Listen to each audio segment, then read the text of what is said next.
जय श्री कृष्णा। आज की स्टोरी है तू क्यों बोला। चलो इस पे सुनाते हैं, पर सबसे पहले आप हमारे चैनल को सब्सक्राइब कीजिए जो स्टोरी सुन रहे हैं, और लाइक कीजिए। चलिए चलते हैं, स्टोरी सुनाते हैं। बहुत अच्छी स्टोरी है, लेकिन पूरा ज़रूर देखिएगा आप, ठीक है। चल, एक राजा रानी थे, उनके कोई संतान नहीं थी। बहुत साल हो गए। राजा रानी संतान ना होने के कारण बहुत चिंतित रहते थे, दुखी भी रहते थे। चलो कोई नहीं, चलता रहा ऐसे ही। काफ़ी टाइम बीत गया। एक दिन महल में एक संत आए, बहुत माने हुए संत थे। राजा रानी ने उनका बहुत सत्कार किया, फिर बहुत प्रेम से भोजन कराया। संत बड़े खुश हुए, लेकिन राजा रानी के चेहरे पे वो चिंता की लकीर नजर आ रही थी।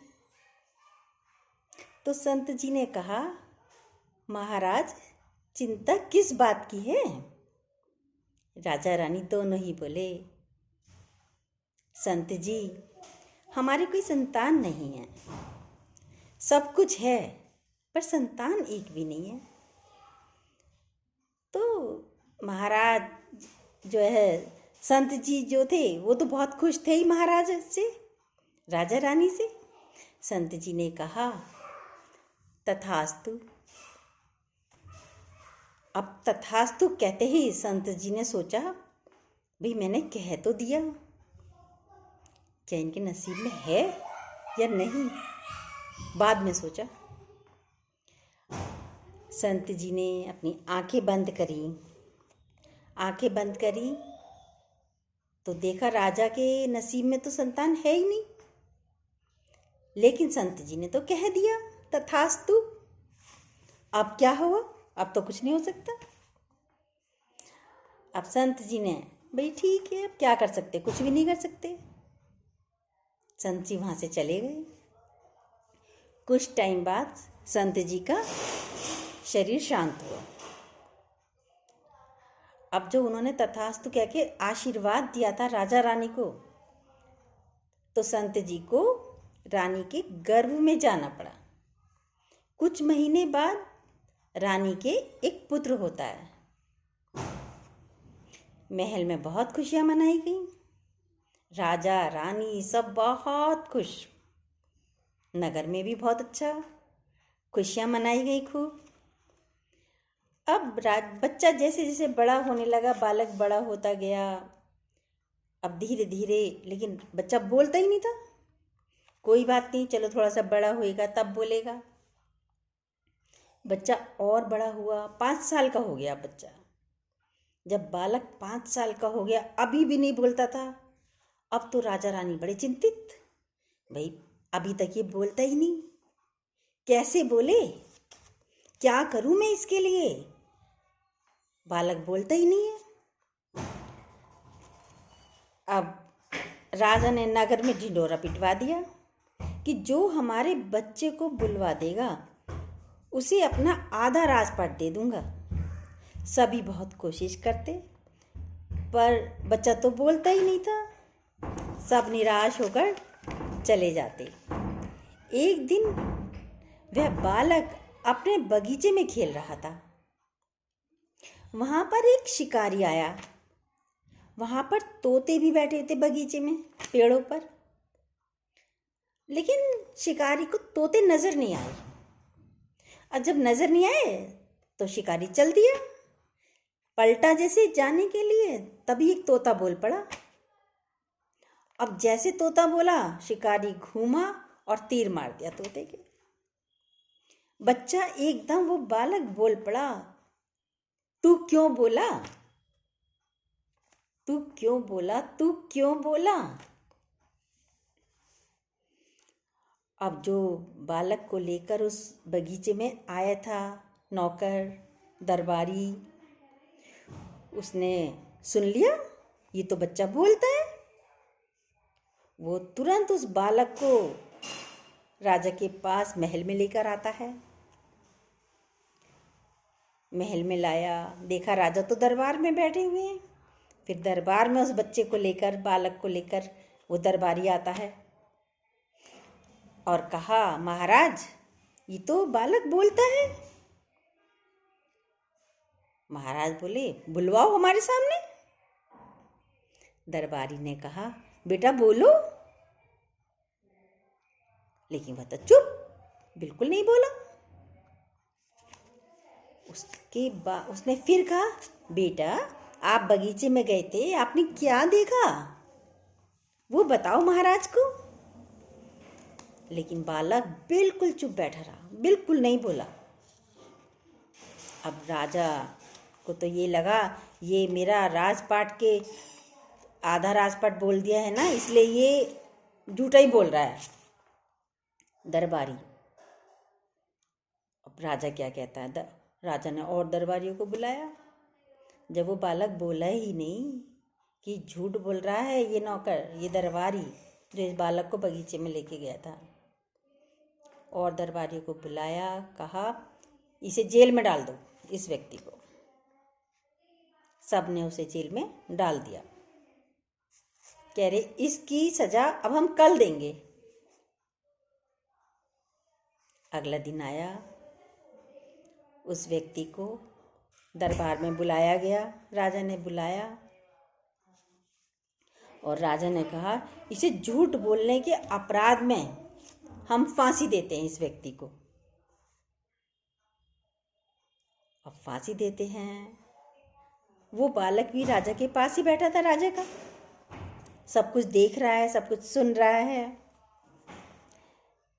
अब जैसे ही व्यक्ति को फांसी के लिए सजा दी गई और दरबारी ले जाने लगे, बालक बोल पड़ा, तू क्यों बोला, तू क्यों बोला, करम का खाता क्यों खोला। बगीचे में तो किसी ने नहीं देखा था, किसी ने नहीं सुना था, बालक बोलता है। लेकिन भरे दरबार में तो सबने सुन लिया कि ये तो बोलता है और बहुत साफ बोलता है। राजा ने भी सुना कि बच्चा तो बोलता है हमारा। अब राजा बोला, बेटा तुम तो बोल सकते हो, फिर क्यों नहीं बोलते, अभी तक क्यों नहीं बोले। बालक बोला, महाराज मैं वो ही संत हूँ जिसे आपने भोजन कराया था। आपके भाग्य में संतान नहीं थी, पर मैं बोल उठा, तथास्तु। मैंने ये भी नहीं देखा कि आपके भाग्य में संतान नहीं है, और मैं तो संत था, भगवान में सारा दिन लीन रहता था, मेरा तो मोक्ष होने वाला था। परंतु एक बोलने के कारण मुझे रानी के गर्भ में आना पड़ा, इसलिए मैंने प्रण कर लिया, अब मैं कभी बोलूंगा नहीं। परंतु शिकारी